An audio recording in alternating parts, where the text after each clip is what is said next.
Hi, it's Oliver. Um, I wanted to speak to you today. I hope you're having a good day. Hope you found you on a good day, and if it's not a good day, I hope you have a good day tomorrow. I wanted to talk today about something my brother said to me a while ago. He talked about this idea of what could you be, what could you not be paid not to do? What couldn't someone pay you enough not to do? And like he was kind of talking about passion, but passion in something you love. And he talked about like different examples. I think Cristiano Ronaldo was one. Was if someone was to offer him millions of dollars when he was 16 to not play football ever again, would he take it? I guess the likelihood is no, and the hope is no. And I kind of I struggle with this idea of what could you not be paid enough not to do. And because I don't really think of anything that I have a deep, burning passion to do. I don't know if anyone else feels the same. And John, actually, thinking about this, I heard Stephen Fry years ago, and I often think about this. He quoted Oscar Wilde about this idea of not being a noun, being a verb. And what he meant was a noun is a is an a something. A policeman. That's a noun. It's a word that we use to describe a thing, whereas a verb is a to word. To be, to run, to jump. And this idea of not being a noun but being a verb, and it's not knowing exactly who you are and allowing that to change and evolve over time. And I think that's what makes this idea about passion really odd to me, because it doesn't really translate to me. And I imagine if it doesn't translate to me, I imagine there's lots of other people it doesn't translate to. And you go online, and certainly on the online space that I've been in on self-improvement, and that leads to kind of business development and all this other stuff, you kind of, it makes you think that working a 9 to 5 job is inherently bad, that selling your time for money is inherently bad. And the truth is, all these things, almost everyone has to do at some point. Whether you do that your whole life, or whether you do that for a short time, you can become successful, or you do it for a long time and then you become successful. And then you don't have to trade your time for money. And as people are always looking for freedom. And I suppose the idea about passion is, if you work doing something you're passionate about, then you don't have to work. It's not a job necessarily because you love doing it, because you're passionate about it. But I think that the problem with that is, even if, let's say you're an artist, right? And you feel like you've been called by some spirit, this thing, to spirit of creativity, let's call it. You're inspired. You're gonna struggle to sell. And even if you don't struggle to sell, you gotta keep the books, you gotta do your taxes, you gotta do, there's lots of boring parts of the job, not just parts of the job. especially if it is a one-person operation. So like, even if you do something you love and you're passionate about, there's going to be parts of it that you hate. And that is just the deal. That is just what it is. So the way that I see it about passion, about what could you not be paid enough not to do, it feels like a misguided question to me. And I'm not saying that it wouldn't help someone, and I'm not saying it couldn't be useful, but it feels only like half the picture. And I can't exactly put my finger on it, exactly why I feel that way. But it doesn't seem completely concrete. And maybe that's the point. Maybe it's not meant to be concrete, and perhaps it's meant to just get you started. And if that helps you, that's completely fair enough. But I think for me, having meaning in my life, as opposed to passion, seems to be of greater value to me. And the things that bring me the most meaning aren't necessarily the things that help me make the things that make me money. Now that might be different for other people, and if you can manage to make money doing something you find meaningful, then that's wonderful. But the vast majority of people don't, or can't, or haven't tried to, or whatever it is. So I think the question needs to be a bit simpler. At least for me it does. It's like, what's going to get you out of bed in the morning? What makes the struggle worthwhile? Because the struggle has to be worthwhile. And I think I've been feeling frustrated where I live about how expensive things are and how little the average person gets paid, and how difficult it is to do things that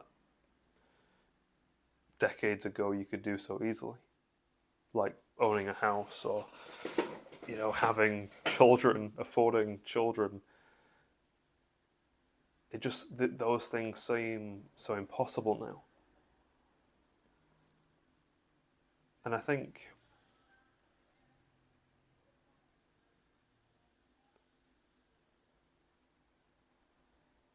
the Bible talks about this idea of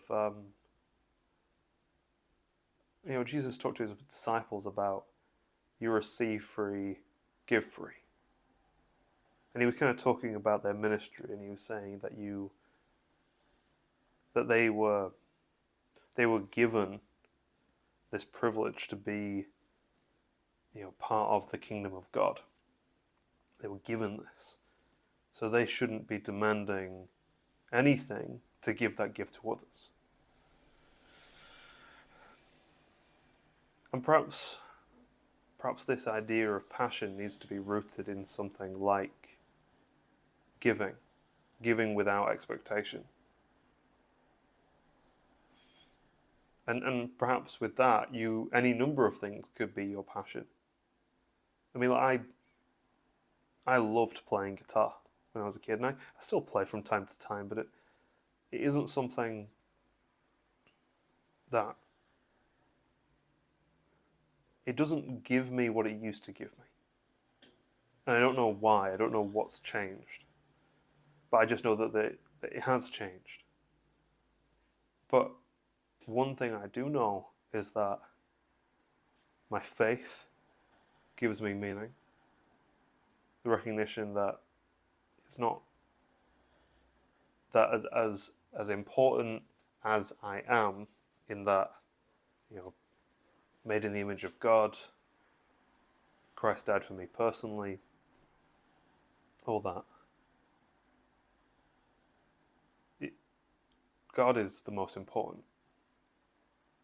He's the main focal. He is the center of my life. And like C.S. Lewis, he famously said this thing about how I think he either said it about faith or God. I can't remember exactly how it goes. I'm probably going to butcher this, but it was like faith is like the sun. And the sun it's not just that you see the sun, you see the light of the sun. It's that you see everything by means of that light. The camera keeps on moving. Sorry about that.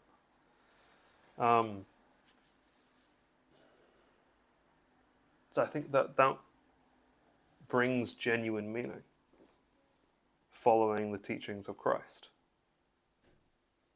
And I think that is the most important type of meaning that you can get. And not to say that you couldn't have meaning in other ways. And people find great meaning in the alleviation of suffering, especially of others. And that's a beautiful thing. So I think if you're like me, that there isn't one thing that you're it's not football isn't something you're super passionate about, or playing the guitar isn't something that brings you immeasurable joy, or you're not an artist.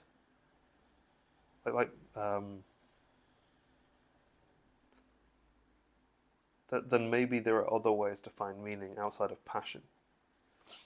Like my wife, she's a phenomenal artist. You can see some of her work up here, and seeing how much she has progressed and improved just over the few years that we've been married is just phenomenal. And I think she could become. I think she already is a fantastic artist, but she can certainly become so much better. And I think that she either is or potentially could be one of the greats. And she has this burning passion where if she doesn't create something, she doesn't feel herself. It's almost like she doesn't feel human when she isn't creating. Or when she hasn't created in a while, that's it. And I don't have anything that's like that. Now, I enjoy writing, and I enjoy certain creative endeavors, and there are things that bring me joy, but there's nothing that I do that is burning within me that I have to do, if that makes any sense. And I think there's a lot of people that are just like me, who don't have that burning desire, but they find great joy in meaning in their faith, or in the protection of their family, in the alleviation of suffering, whether that's directly by what you do, or by maybe giving to charity, or whatever it might be.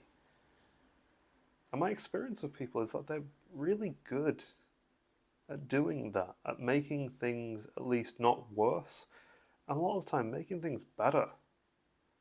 I think the average person is always trying to make things better. So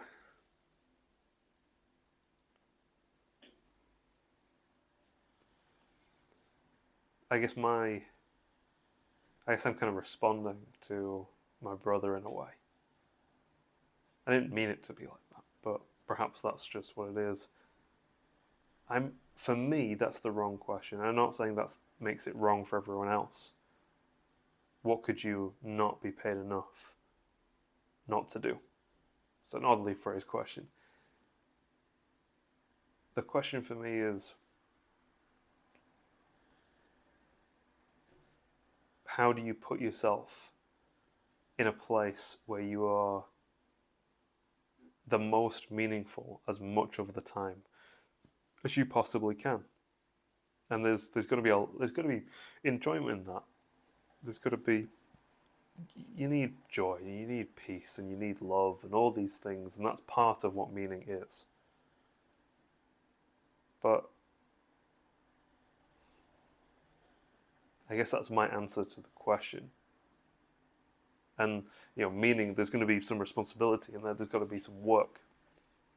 There's got to be, some joy. There's got to be, connection with your family, with your friends. There's got to be, you've got to have some nice food, and you've got to have a drink every once in a while. Maybe two. And it's not that those things are okay, it's that those things are genuinely good.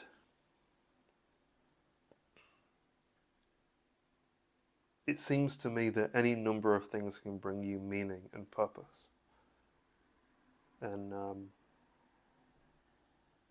something Jordan Peterson says, and I really like him, although I don't always agree with everything he says, and the way that he conceptualizes Christianity sometimes I think is strange. But he talks about this idea of the kingdom of God. Jesus talked about that in Matthew 6:33 in particular. Seek first the kingdom.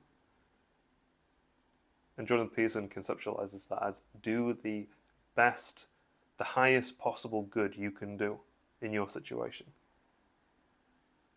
And he says, it's, just start small, and it won't be small for very long, but you have to start where you are. And, maybe that's as simple as making sure you tie your shoelaces in the morning. I don't know. Maybe it feels so pitiful that you shouldn't have to start there, but you have to be humble. And there's meaning in the journey. There's meaning in the uphill battle. In the doing the basics right. And I am so very far from getting that right. Something I'm always trying to improve on. So something I thought of recently, and it's something my wife and I have spoken about a lot since, is this idea of start again sooner, start again more quickly. Ooh. And I guess my idea with that is